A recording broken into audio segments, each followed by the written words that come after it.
So another way we can solve division problems is through a bar model. So you imagine that these bars are the circles for when we have been sharing. And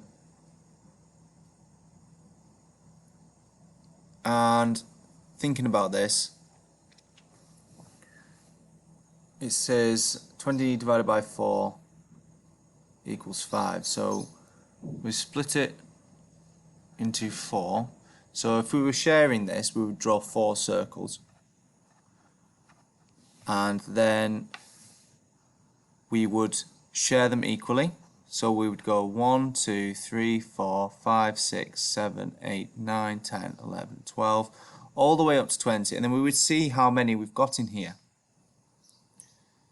So if we were doing dots, we would have 5 dots. So then we would write the number 5 and check to see if all of them are equal. If they are all correct and all equal, then that is the answer. So 20 divided by 4 equals 5. And we could check this. Remember, when we solve division, we can always use our multiplication knowledge to check this answer. Because we could always skip counting 5s here. So 5 add 5 is 10, add 5 is 15, add 5 is 20. So our answer is correct. So do you think now you'd be able to have a go at these, please? So remember, when doing them, it only gives you a number here, doesn't it? But look at how many squares there are.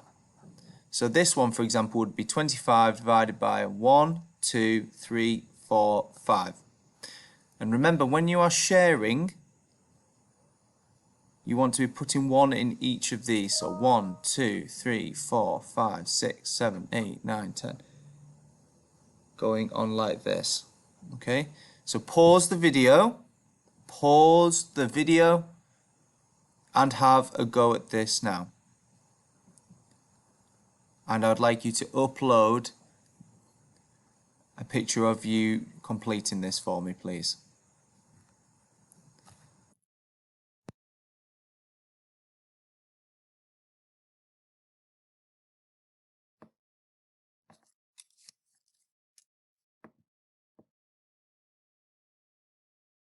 Can you have a go at the questions now, please?